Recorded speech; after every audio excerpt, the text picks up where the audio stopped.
No matter what stage of business you're in today, whether you just opened your doors or have had a string of clients for years, today's a day you can concentrate on building your credibility even more, getting more visible with your target audience.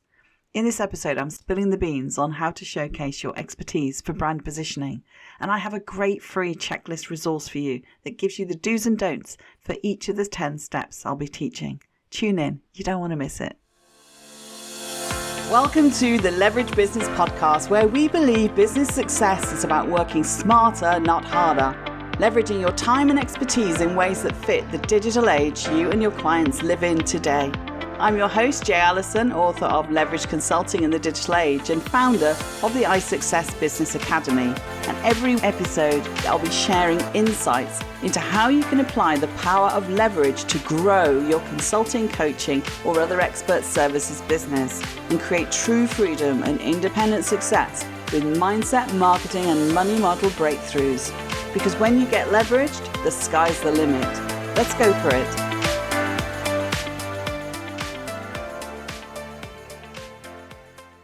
Hey everyone, great you can join me. Today we're talking all about positioning yourself for success. That's going to help you get visible, showcase what you do and how you help people and attract your most ideal clients to you. Successful brand positioning is all about your credibility as an expert and sharing something of yourself too. In the digital marketplace, both are key to a growing business. Businesses tend to stay afloat when they gain years of experience and build their credibility with their audience. When people buy or hire, they don't always go for the cheapest.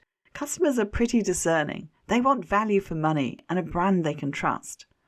Think about the last time you hired a contractor, either for your business or to do with something around your home even. Did you look for the lowest price, or did you look for someone with experience? Did you check the contractor's references or just take his word at face value? You likely have heard the old adage, you get what you pay for. And usually when you hire someone simply based on the lowest price, you'll get someone who's not as experienced as the higher priced contractor. Lack of experience can lead to mistakes and sometimes they're costly. And let's face it, not everybody is as honest as you. And so if you're not checking references, you might get scammed. And I know you know this, folks, so what's the lesson here? Successful business owners learn from their own mistakes, adjust the way they do business when something doesn't work, and they're willing to share their knowledge with their clients prior to being hired. Fans will flock to businesses with a good track record and good customer reviews. Now let's put you into this equation for showcasing your expertise. Brand positioning for consultants starts with leveraging you, and that means leveraging your expertise and communicating your value. Education-based marketing is really powerful, and it's a theme that goes right the way through my book, Leverage Consulting in the Digital Age.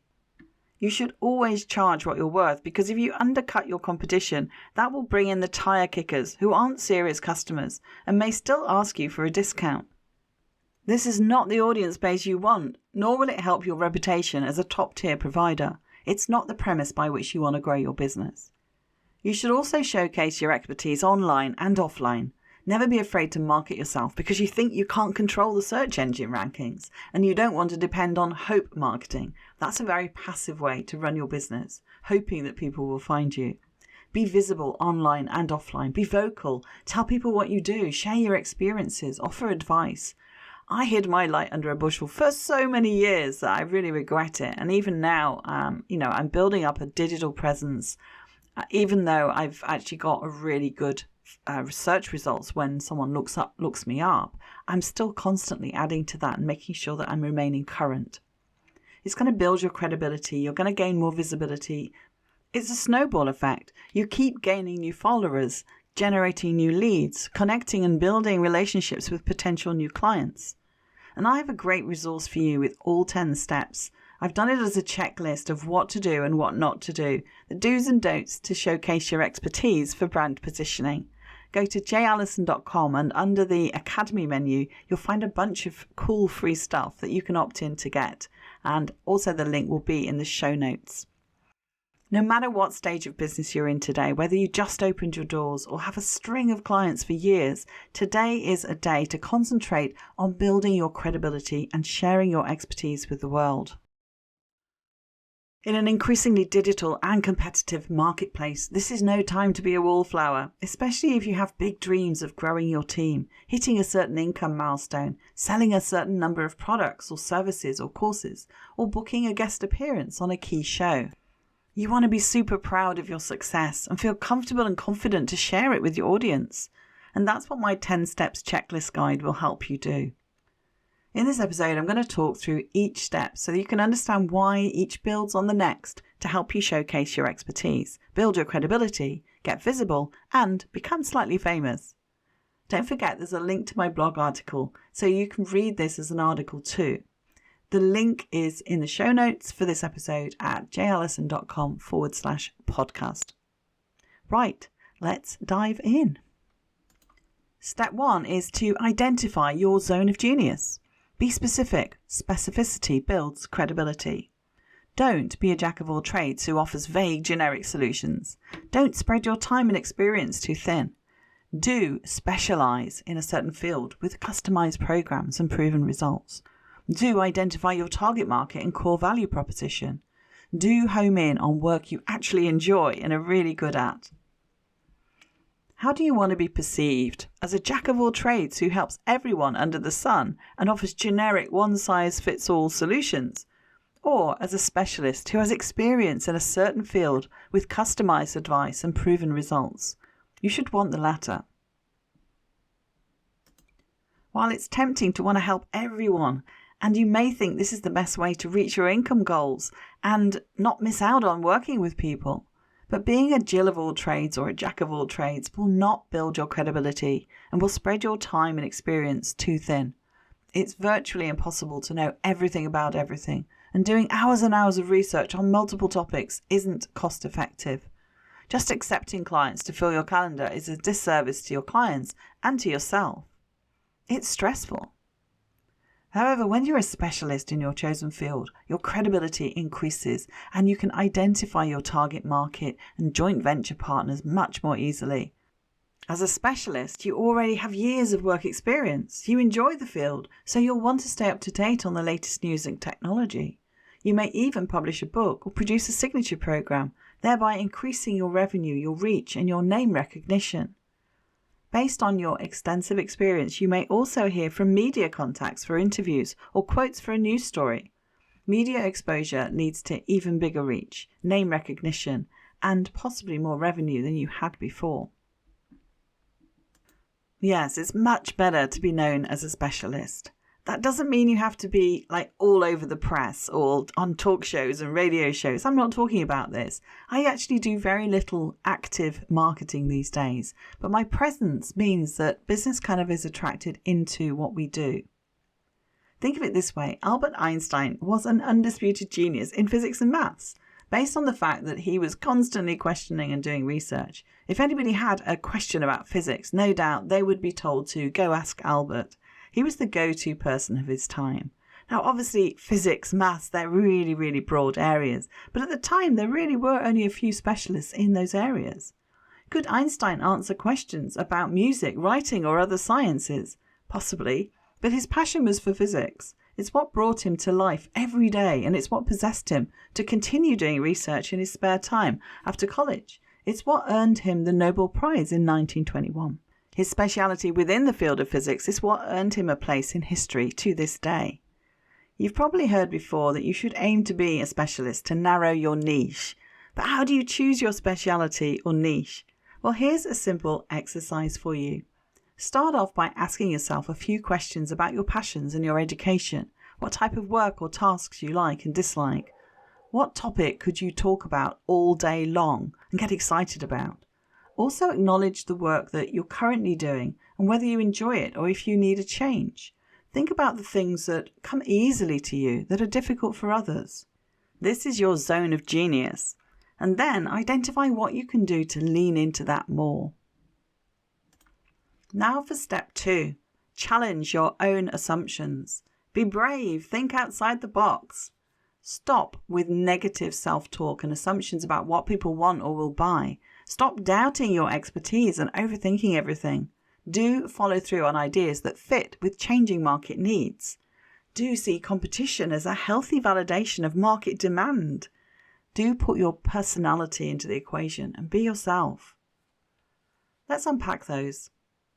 Negative self-talk and making assumptions about what people will do or buy can be the downfall of any business owner, especially listening to naysayers who tell you what isn't going to work.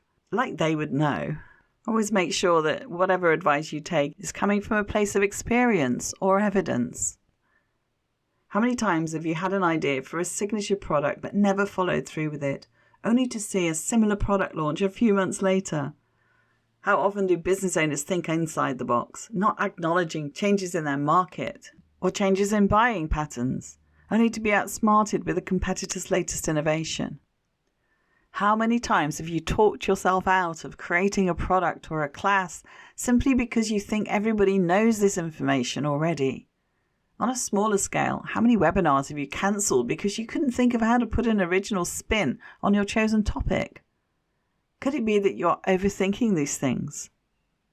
Competition is healthy. It means there's a need for your service or product and your area of expertise is in demand. And there's an audience who's willing to pay for that service or product. Have you ever looked at the number of cosmetic stores in the shopping centres? Inside those stores, there's hundreds of products from multiple manufacturers, all promising to do the same thing. There are slight differences between these brands, whether it's the ingredients, the durability, the company's image, or the way they advertise to their market. But they basically sell the same type of products, all right? Now think of your niche and your target market. Remember, competition's okay. Are your competitors local? What do they offer? What markets do they serve? What can you offer that they don't? What makes you different? How does your experience differ from theirs? Do they have better name recognition than you? What's your niche and what does your target market need from you? What problems does your market have? How can you connect with your target audience? What makes you similar to them? In the end, your clients will seek you out for your personality as well as what you know. They'll learn to know, like, and trust you, but you need to learn how to speak to them authentically so they'll turn towards you instead of a competitor. We often talk about creating yourself as a colourful character. It's something I learned from Russell Brunson many, many years ago. And really it's just about that willingness to be a real person, to stand up for who you are, not just what you know. Do a quick assessment. Compare your business with one or two competitors' businesses. Could you differentiate by focusing on working with a particular segment of the market or a particular product or service you offer? What can help highlight you as unique compared to others in what you help your clients with, or how you help them, your methodology, your steps? Why do you think people should buy from you and not your competition? Go on, big yourself up, be proud, let your ego soar for a moment. How will you connect with your target market? Perhaps that's something that makes you distinctive as well, the platform that you use. Let's go for step 3. Create your brand story. Be unique, help people know, like, and trust you. So this follows on really from step 2. Don't think that your life experiences aren't relevant or interesting. Don't try to be someone you're not or fake it till you make it. Do be authentic, honest, and approachable. Do draw up a profile of your ideal client, also known as customer persona or avatar. Do you have a story that lends credibility to your brand? What makes you unique and will attract your ideal clients to you?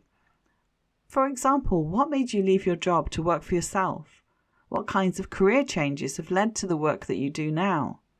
How did you make the move to work completely online, if you do? Maybe you had a big life event that made you work in a different way that people would resonate with. Do you have a passion or charity that your business supports? Why did you choose that one? Your life experiences or your story often play into the development of your personal brand. And your personal brand for consultants and coaches and other expert practitioners, it's so much more than your logo and the colours on your website. Personal branding is about the image that you put out into the world, how others see you. In turn, your website, photos, and the language in your blog posts should all reflect and align with your personal brand, your style. When you meet followers at an event, or when they see you in a Facebook Live video, their perception should be consistent and accurately reflect the image they perceive from your online presence. People are drawn to those who are authentic, honest, and approachable. If you've never thought about your ideal clients or customers in your target market before, now is the time to get real about it, to think about their attributes and create an avatar. That's a detailed description, including their demographic, struggles, and what their life's like on a daily basis.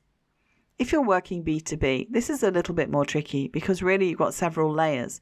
But the people that, even the decision makers at the top, they're still people, they're still personalities, and we still like to do business with people that we know and like. Get as detailed as possible. Give your avatar a name. Yes, really.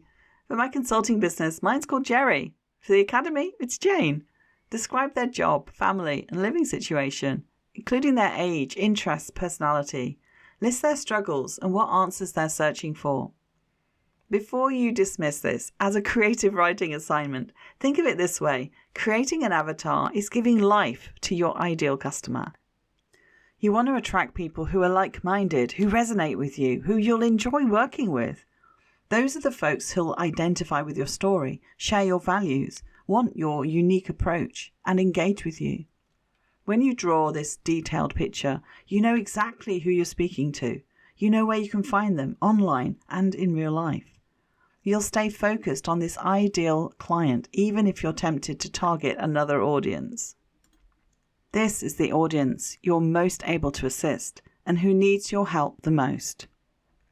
As you complete this assignment, you'll find that based on your own demographics and experience, you are part of your own target market. In fact, that may be where your business idea stems from, which is great. It means that you have a personal stake in finding solutions for these people. You'll be able to identify with their struggles easier than someone who has different experiences. Next, start to create your brand story. Why did you start your business? What led you to the business idea? What steered you to do the work that you do? Maybe a certain event triggered this. Was there a particular person or group of people involved? What's intriguing or interesting about why you do what you do? Do you get the idea? A business colleague of mine, Lisa Bloom, is the expert in using stories in business. I've been helping her with her program, Selling Through Story, that's running right now, and I've learned that it's crazy powerful. I mean crazy powerful. How stories change the whole dynamic of a conversation, and they really engage an audience. Let's move to step 4. Update your media bio. Be credible. Create a professional bio. Don't just write a CV and list out your qualifications. Do share your accomplishments and glory moments. Do put your most recent accomplishments at the top. Do publish your bio online to help people find you. Your professional bio is more than just a listing where you live and where you went to school, what your qualifications are. Your bio is a surefire way to build your credibility and authority in the short amount of time people read or scan it. Start by listing your most recent accomplishments. Did you make the New York Times bestseller list? Are you an Amazon bestseller? Were you featured in a magazine or newspaper article? Were you a keynote speaker at a live event? Did you become an international speaker? Were you inducted into the ClickFunnels 2 Comma Club? Did you compete in a triathlon? Run your first marathon? Maybe you formed a foundation to help your local community or set up a daycare centre for a special need, as we did for my daughter. These are just some examples of worthwhile achievements people want to know about. These stories from your life outside of business directly really add character to you as a person. It's all part of brand positioning and what makes you memorable and uniquely different. If you graduated college 10 plus years ago, that achievement should make its way towards the bottom of the list, even if you're still proud to be an alumni. People want to know what you're doing now or most recently, not where you were more than 10 years ago. Do you have a title? Whether it's a doctor in front of your name like me or a series of impressive letters after your name, use that title in professional circles. It's not bragging, it's building your credibility and authority and proving to others that you meet that you're educated, that you know what you're talking about, and it just raises you above everyone else who doesn't have that. It's not that you need it, it's just find these things that differentiate you. So you might ask, why do you need a professional bio? You're looking to grow your business and your credibility, right? So publishing a bio to your website tells masses of people all about you and why you're an expert.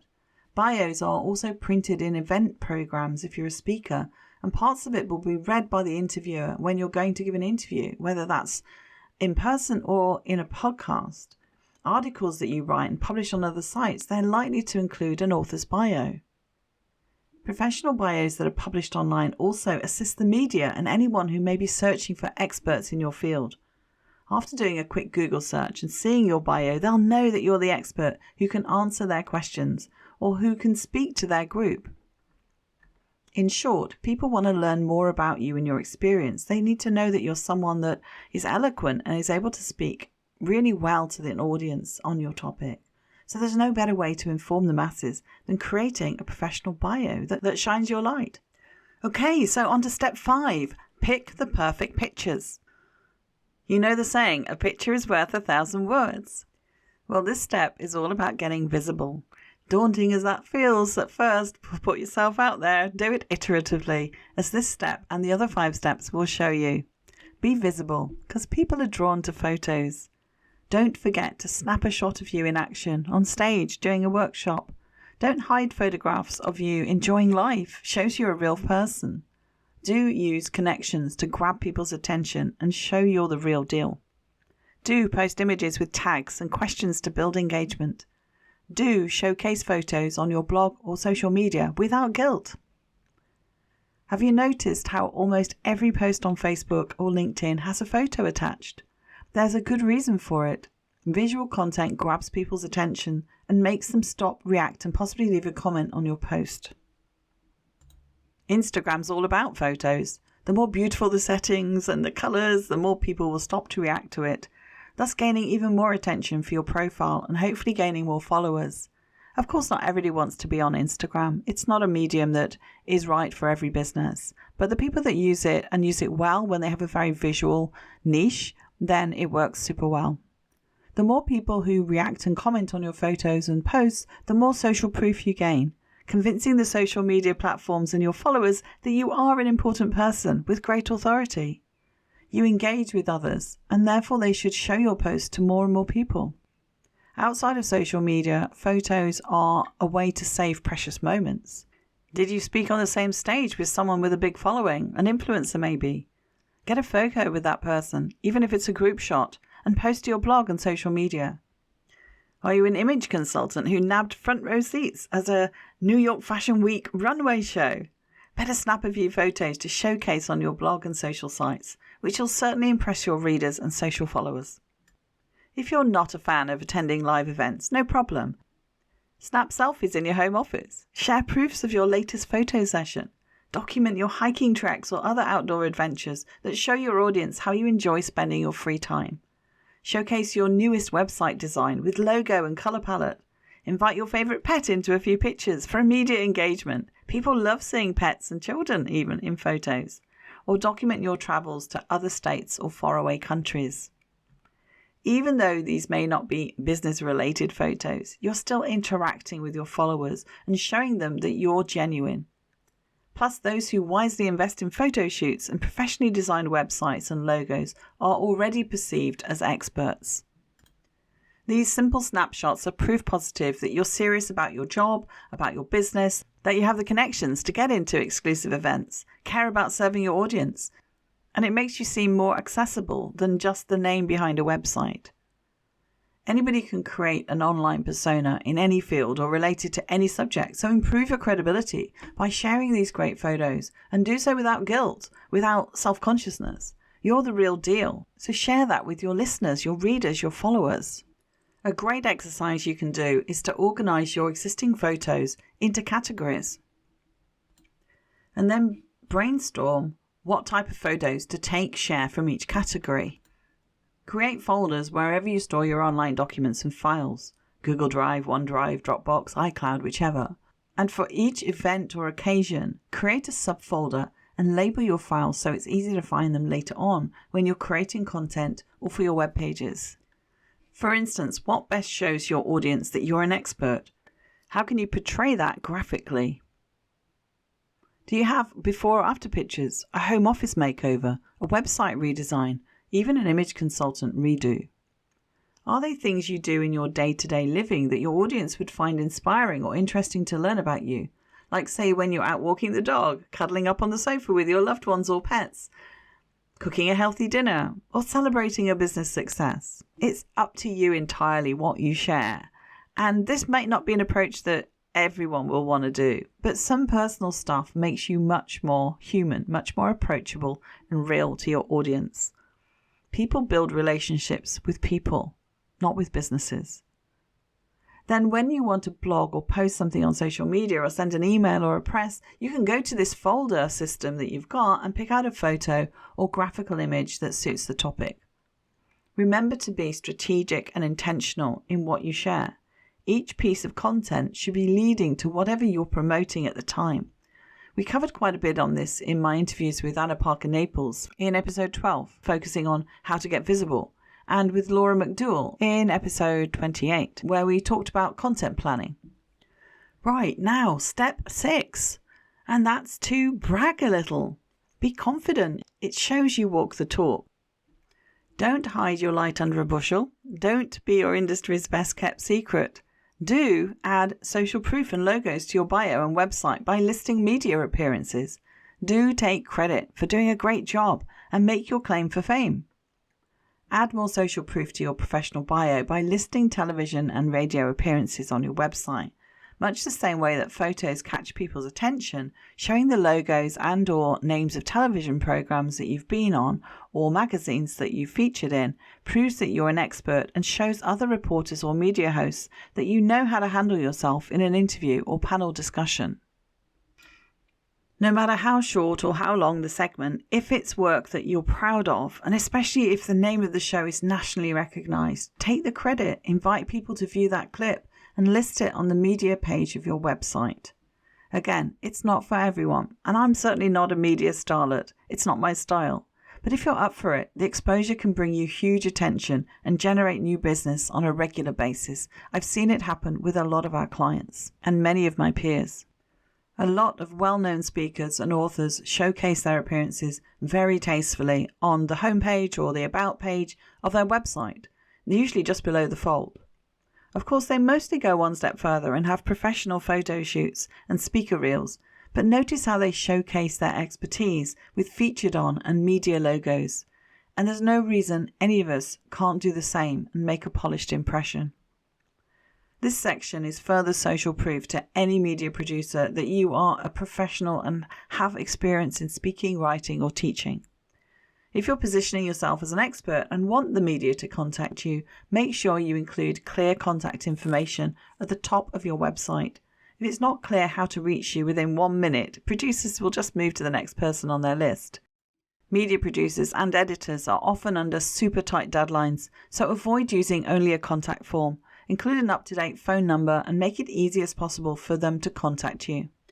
And here's a boost to you feeling this is worthwhile for yourself. I taught science communication at Warwick University for 9 years, and we'd have the university's press officer come give a session. And he always said something that stuck with me, that the press will keep reaching out to experts who make themselves available, because it's faster to get the job done than chasing down the big celebrity names. Don't shy away from this exercise because you haven't been featured anywhere big yet. Everyone starts at the bottom. It's up to you to climb your way up and showcase your expertise. This process certainly doesn't happen overnight. Consider each step along the way as baby steps leading to a big interview or speaking engagement. Start now by making a list of where you could feature as a guest speaker, get on a podcast show or local radio, or write for a magazine. Editors are always looking for what they call editorials, so it doesn't mean you have to pay to be published. Now, step 7, uncover your voice. Be bold, speak to live audiences. Don't sit quietly in the corner waiting for attention. I did that for far too long. And don't think that you've got to book a big gig first time out. Do look for local opportunities in your hometown. Do hone your speaking skills as well as your story. Do add a speaker page and speaker reel to your website. Showcasing your expertise doesn't mean sitting quietly in a corner waiting for someone to ask you a question so you can explain your point of view. Building your credibility and increasing your visibility are ongoing processes that just don't stop. Until you want to retire, that is. One way to get your voice heard is to speak to live audiences. Yes, that may be daunting, but the more practice you get, the easier it'll become. And don't think you need to book a concert hall for your first time out. That likely won't happen, but look for local opportunities right on your doorstep. If you're an author, you can schedule a book tour in your state and speak to your readers, or share a chapter of your book in a live reading for business networks. Book a town hall style meeting in your community to speak to people about your passion and to answer questions from your audience. Some of it depends on what your niche is, what your industry is, and what you help people with, but pick the thing that works for you. Join a networking group and maybe your local chamber of commerce and take advantage of speaking opportunities within those groups. Find a local Toastmasters International club where the primary goal is to prepare people for a life of public speaking.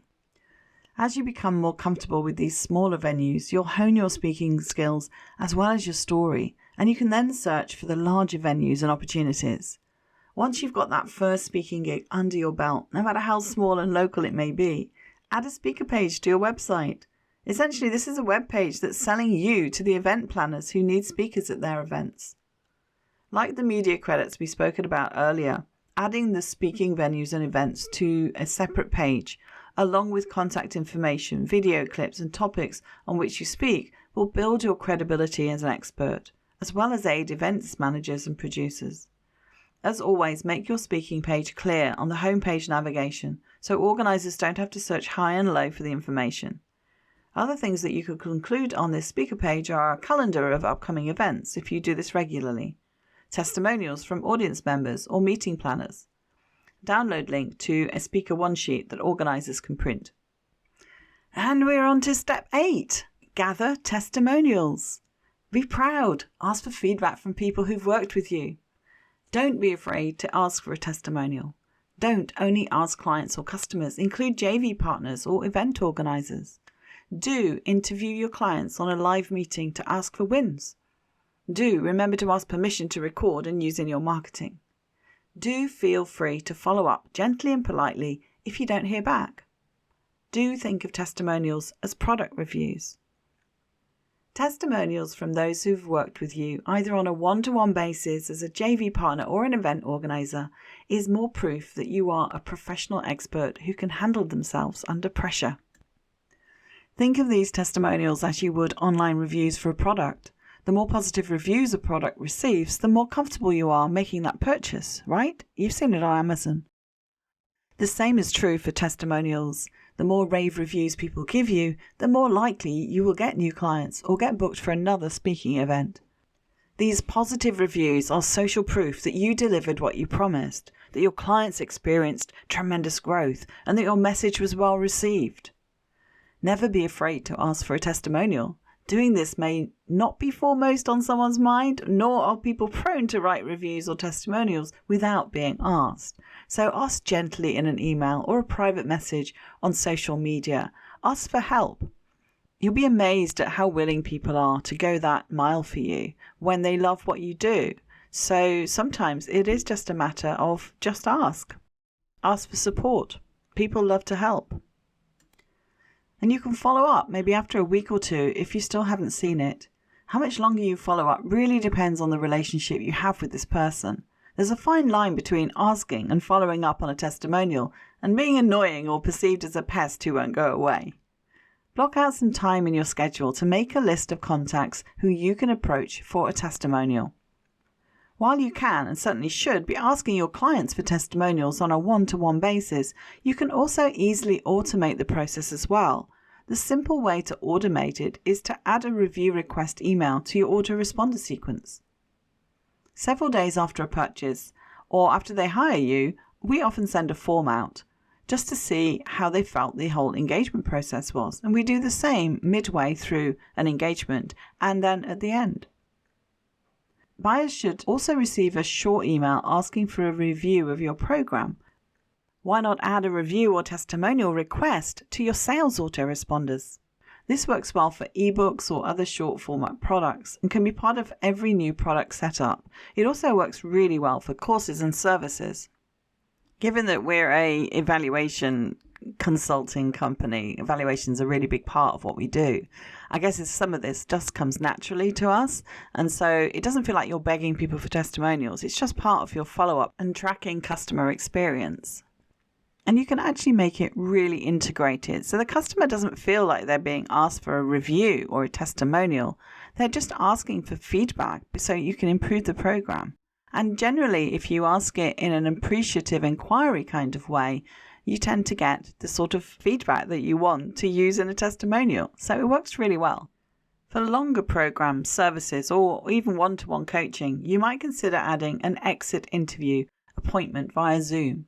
You'll gather valuable information for improvements to your program or service and be able to record and edit for a testimonial too. You'll have to ask permission to use it, of course. Here's another fabulous way to gather video testimonials. Interview your graduates on a Facebook Live or on a Zoom session. Just spend 5 minutes at the end of your session and you can showcase them in your groups and on your business page and post the recording on your testimonials page.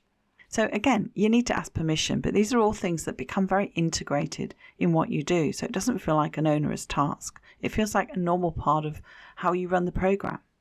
And we are now at step 9, engage across channels. Has anyone ever told you there's more to life than business? Well, one of the easiest ways to encourage people to like you, which is the first step towards finding clients, booking speaking engagements, selling your products, and that's to be social. Share parts of your personal life and relate to people. People are obsessed with social media, but sometimes they get caught up in the media part, how their photos look, what graphic editor they should use, which font looks prettier, etc. And that's not what I'm advocating here. Social media is just one channel, and maybe you only use 1 or 2. You don't have to be everywhere.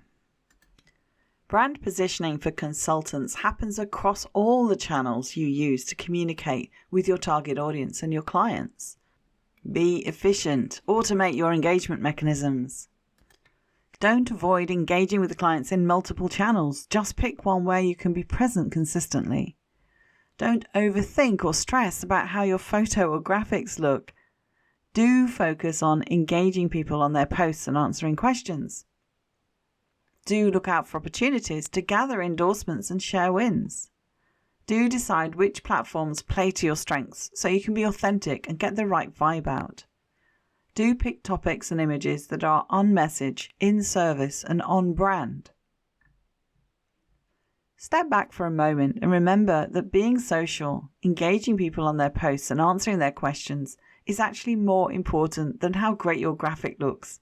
You can post the most gorgeous graphics in the world, but if you don't interact with people, you're putting out a vibe that you don't care about them and don't want to be bothered. Decide which social media platforms you enjoy using and would be happy spending a little time on each day. Think about what kind of topics you'd feel comfortable to share that are not business related. This makes perfect sense for my business since I'm all about work-life balance, so I want to practice what I preach or teach, right? What makes sense for your business and what you teach, or the values and interests across both your business and your life? Let your personality shine through the information or imagery that you share. Ask people questions in your posts. If you're trying to decide which book to read or what movie to watch, ask your audience for opinions. Headed out to the country fair? Take some pictures of the amusements, food vendors or concerts. Just because you're growing a business does not mean you don't have fun. Let your followers and your subscribers know that you're just a regular person who's balancing a business with their family time and social lives. Being social in real life situations is also vitally important, especially when you're at business functions or networking events. Even if you're with your family at the fair, if a follower starts up a conversation, engage with them. A quick 2-minute conversation will earn you new followers if that person then boasts about how they met you or how gracious you were. If you decide to ignore them, that's bad news. It'll get circulated around the social media world pretty fast too. Authenticity is a buzzword that's spoken about quite a bit, and it's very important to be authentic in everything you do. Don't create a fake persona. You're not an actress looking to win an Oscar. You're a business person and a regular person, so come across that way. Honesty and integrity and authenticity will all play a large role in how successful your business becomes. It's all brand positioning. One note about sharing. Sometimes people share too much, and it makes for uncomfortable situations. Stick with your common sense and avoid any kind of negativity, religion, politics, or other hot-button topics that lead to nasty name-calling. The same is true for sharing too much of your personal life. Nobody wants to follow or hire someone who's constantly complaining or having dramas. You want to keep your vents off Facebook, off LinkedIn.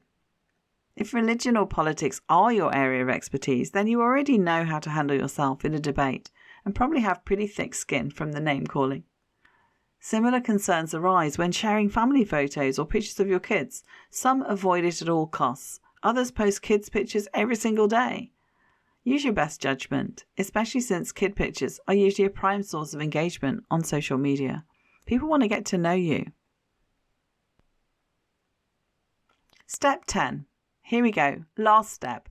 Becoming slightly famous. In my book, Leverage Consulting in the Digital Age, I write about becoming distinctly valuable and slightly famous. It's in the final chapter, Your Leverage Business Roadmap, Chapter 7. My lessons learned about brand positioning for consultants that I share in the book come from direct experience. In hindsight, it's easy to see that my reputation, value and visibility are what attracted clients and kept me financially afloat rather than any direct selling per se. It finally hit me that standing out as an expert authority on a specific subject and being seen as a service provider to offer something clearly defined and of value is one of the most critical aspects of a leveraged consulting strategy. Be sociable. Encourage people to know you and like you. It's not all about transaction. Don't avoid sharing personal news and what you're up to. Don't try to beautify your photos, graphics or fonts just to be spontaneous. Don't ignore people or be rude just because you're on your downtime. Do interact with your target audience's posts and viewpoints. Do share your wins with excitement, humility and encouragement to others. Do show you're a regular person who's balancing a busy business with family time and a social life. Showcasing your qualifications does little to persuade prospective clients to buy your services. They expect you to have credentials. The question in a potential client's mind is whether you can help them achieve the specific result they want. In the early days of establishing yourself, you first have to earn the attention of your market as someone who delivers. You can pull people in fast and get them in a funnel with paid advertising. And you'll see tons of sponsored ads on social media and Google like this. But you prove yourself and build trust when you actually help someone make progress, such as one or more of the following. A goal, something that the ideal client absolutely must achieve. An opportunity, what they'd like to do better or faster. A challenge, something that blocks them from achieving goals. When you help someone do something better, the value you deliver takes you from anonymous seller that people ignore to trustworthy teacher your ideal audience wants to hear from. I always love Frank Kern's statement on this. You demonstrate that you can help people by actually helping them. Pretty obvious, huh? So there's the 10 steps. Don't forget there's a link to my blog articles so you can read this as an article too. The link's in the show notes for this episode at jallison.com/podcast. Or if you want to give it out to other people, it's easy, leveragebusinesspodcast.com. Becoming slightly famous is pretty important for marketing online. As I said earlier, don't be your industry's best kept secret. You don't have to be all over social media or in the press. Even if you just get out a little bit more and become more visible, it starts to position you and your brand in the target market you wish to serve. It's equally important to specialize and become the go-to person for that one thing. Many consultants and coaches just market themselves as generalists. That gives you a huge hurdle to convince someone why you and not someone else. When you rise above the parapet and specialize, magic starts to happen. This is the expert value pyramid. However, even when you specialize, you may find you're not yet truly unique. Maybe you're a fitness coach who specializes in nutrition. That's pretty broad. What makes you unique might be who you work with and what their particular desires are. For example, menopausal women who struggle with tiredness and weight loss. For some, this definitely requires a fundamental shift in mindset, and the way I approached it is from a place of generosity, to put my name out there, embracing the whole notion of sharing is caring, rather than secrecy to protect your intellectual property. There are huge dividends to such openness. Thought leadership builds your brand equity. In fact, in the education sector, which is my mainstay sector on the consulting side of my work, openness is good for business. There's been a movement over recent years towards OERs, Open Educational Resources, and MOOCs, Massive Open Online Courses, as a strategy to showcase what they do and drive enrolment and recruitment onto paid programs and courses.